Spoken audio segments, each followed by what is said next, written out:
The Philips 498P9Z that I've got behind me, well just about, is a super ultra-wide 1440p monitor that runs at 165Hz. In this review you can see if it's actually worth its price tag, because in the UK and at the time of filming it can be found for roughly £930. So to kick off this review I want to talk about productivity, whereby in terms of its resolution it runs 5120 x 1440 and therefore is the equivalent of having two 27-inch 1440p monitors sitting side by side. Add in the fact that you've got a 1800R curvature and a 165Hz refresh rate, it means that it's quite handy when it comes to either using it for office work or indeed if you're going to be gaming, and we'll touch upon this very shortly. Now what I will say in this respect is that you should be mindful about how you're connecting up to the monitor. The reason why this is important is because you've got three HDMI 2.0 ports, although these are limited to running 1440p at said resolution at 75Hz only. Here instead, if you do want to run the max refresh rate and the resolution, you'll want to run over the singular DisplayPort 1.4 cable, and therefore gives you up to 165Hz at 1440p on a super ultra wide format. Now you might have noticed that this monitor does not have USB Type-C, unlike its near identical 49-inch super ultra wide AOC sibling that does have this connection, making it a little bit more useful for those people who have a laptop, for example. Now this perfectly leads me onto its KVM switch. Again, here I was not able to test it because I don't have access to another computer, at least not easily. I could have stolen my wife's PC, but nevertheless here I couldn't quite test out its KVM switch functionality. Now for those people wondering, KVM means that you can basically have your peripherals such as your mouse and keyboard directly plugged into the monitor, and from the monitor you'll have a singular USB cable going to two sources, and therefore means that when you're switching between the sources, let's say you have your primary desktop computer and then your secondary work computer, you can use your same mouse and keyboard setup while plugged into the monitor, because the monitor will automatically switch those sources, and therefore means that your peripherals don't have to be unplugged and replugged into different sources. Hopefully that makes sense, but if you've got any questions, do ask me down in the comment section below. So with all of that in mind, I was curious to see how the monitor actually looked like. Now this has a 1440p VA panel. Now I ran the calibration report 3 times. Now why is that? Because sRGB mode locks the brightness at 100%, which I find quite baffling. So therefore when you take it outside of its sRGB mode, and then let's say you adjust the brightness, it will default to the 6500 Kelvin option. And then from there I do also want to play around with my own settings, because both of these modes didn't just quite look right to my eyes, which seem to be calibrated to the sRGB standard as it is, and therefore I ran it in terms of its user mode.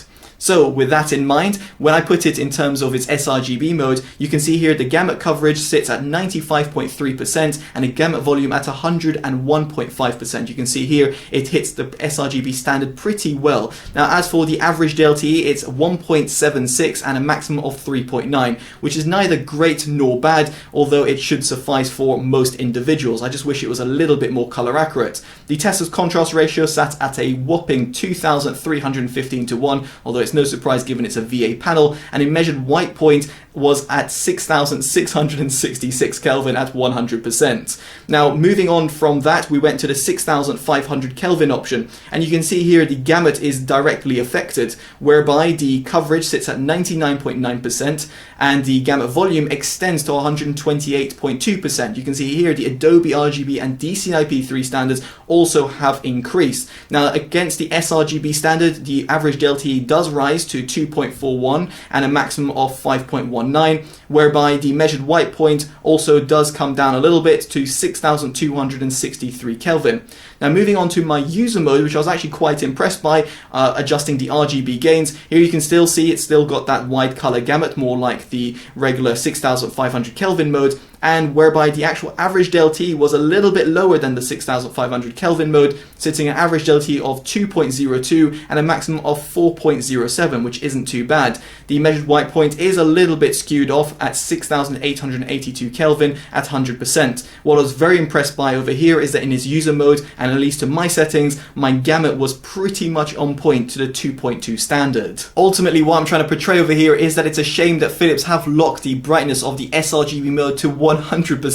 It means that you get 470 nits blazed at your face on a super ultra wide 49-inch monitor. So if you want a decent color accuracy, although not as good as the sRGB mode, you might want to follow my own user presets because it seems to be a little bit better than the 6500 Kelvin option. Now, following on from raw image quality performance, here the overall brightness uniformity of the monitor isn't too bad, at least for a 49-inch super ultra wide. It could have been a little bit better and a little bit more tuned, and I do appreciate somewhat panel lottery, but nevertheless here you can see the results for yourself. As for backlight bleed, given it's a VA panel, it's going to be far superior than an IPS panel would be, and in my opinion I found it pretty acceptable. There's a little bit of clouding, as you'll be able to see, but I think it's perfectly fine, at least for a monitor of its class and indeed of its size. So with the image quality tests out of the way, what about when it comes to gaming? Well, first off, I do want to talk about HDR. Now here the monitor does easily surpass the HDR 400 standard, because not only in SDR but also in HDR it passes 400 nits, and indeed actually I had it tested at 563 nits when it comes to HDR peak brightness. Now when it came to real life experiences, I was actually a little bit disappointed. I was expecting it, given that it gets such a high peak brightness, that it would actually do a decent job, but unfortunately this wasn't quite the case. It felt like it was a little bit washed out in terms of my overall experience, and this could be also due to the fact that it has a VA panel, but the fact that the HDR wasn't optimized, whereby it just felt a little bit off in terms of the color tones and the images didn't just quite pop, just left me a little bit disheartened. Here monitors such as from Samsung instead do a far superior job when it comes to HDR performance, and in this respect I feel this Philips could have been a little bit better optimized and therefore made it a little bit more of a selling point, given that it does hit around 563 nits. Following on from that, I was actually quite taken back that the monitor does not have NVIDIA G-Sync. Now I do appreciate it's an AMD FreeSync monitor, but most monitors nowadays that do have that mean that at least if you've got the right setup, and therefore if you connect it over to a DisplayPort to an NVIDIA card, you can run the NVIDIA Pendulum demo and or play a game like Destiny 2 with NVIDIA G-Sync enable. Well, that was not the case with this Philips monitor. When connected over to the DisplayPort to my RTX 3080, I was not able to run the demo and or any sort of games, be it with or without HDR, because I tested it with Counter-Strike, which doesn't run HDR, and I also tested it with Destiny 2, which automatically triggers HDR. Ultimately, your setup might differ from mine, and therefore you might be able to get NVIDIA G-Sync, but I can safely say on my side, and that's from someone who's tested over 200 monitors, that this is actually quite a rarity. I've never actually noticed such a behavior, and it's a shame that again this Philips monitor doesn't stand out in comparison to its competitors, namely even its sibling, the AOC monitor, which does indeed run this setup without any sort of problems. Similarly, I was disappointed with the overall response time on the monitor. Now don't get me wrong, most super ultra-wide monitors don't have the best sort of response time, and well, this Philips is no different. In terms of the inverse ghosting, it was actually really minimal, even in terms of its fastest overdrive mode, which actually left me seriously impressed and kind of baffled to see how well it did, even in terms of its fastest mode. You can see over here from the UFO test, and in terms of my real life experiences, it was very much identical. Now what really is impressive is the overall input lag, and I think this will be more of importance for those people who are looking for a super ultra wide monitor, because here I had tested it at 3.2 milliseconds, which is seriously impressive for not only a regular sized monitor but specifically a 49-inch super ultra wide.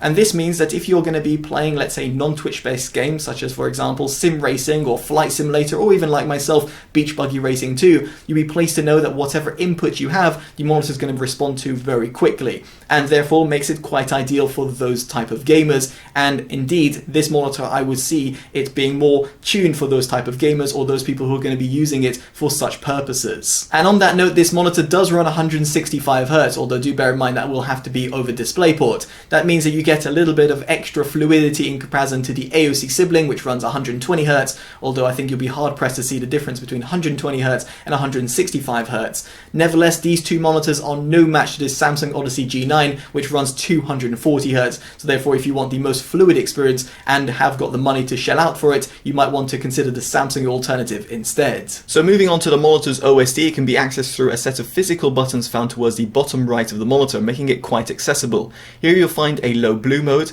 an input select, and then you've got picture. Now through the picture mode you can see the smart image HDR is currently blanked out. That's because we don't have an HDR signal, but when you do, you'll have a variety of different HDR modes to select from. I would select the display HDR 400.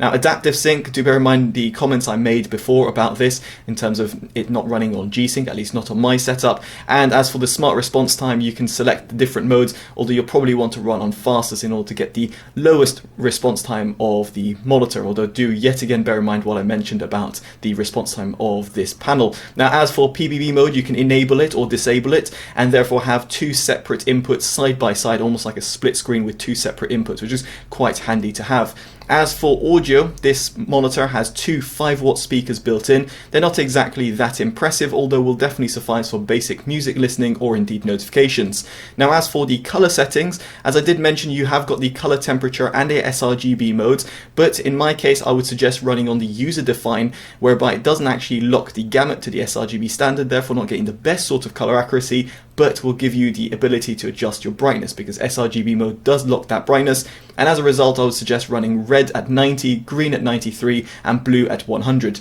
Not only is this good to my eyes, but when I put it across a calibrator, as you were able to see before, it actually did a pretty good job.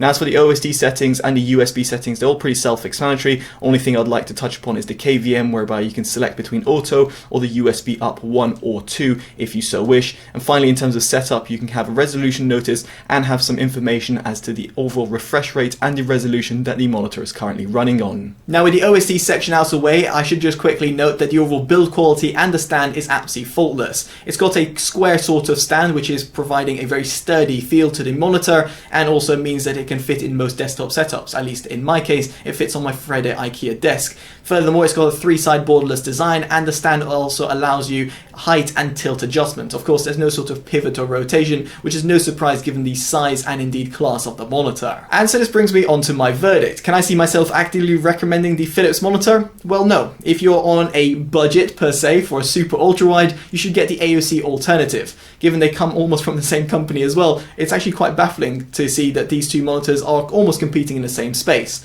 The AOC monitor does not have 165Hz and is capped at 120Hz, but ultimately provides you a USB Type-C connectivity and better gaming credentials, whereby, at least according to my setup, I was able to run the NVIDIA Pendulum demo and NVIDIA G-Sync connected off to my NVIDIA graphics card, which isn't the same thing that could be said about this Philips monitor.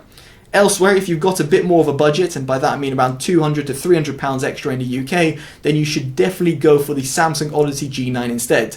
This monitor completely trumps the Philips and the AOC, both in HDR performance and also the overall fluidity, whereby it offers HDR 1000, so therefore 1000 nits, and therefore gives you far superior HDR, and also gives you 240Hz refresh rate. So that would be my top pick when it comes to super ultra wide where budget is not concerned. Now if you've enjoyed this detailed, independent, honest review, definitely do drop a like, subscribe and hit that bell notification, all of which would be greatly appreciated.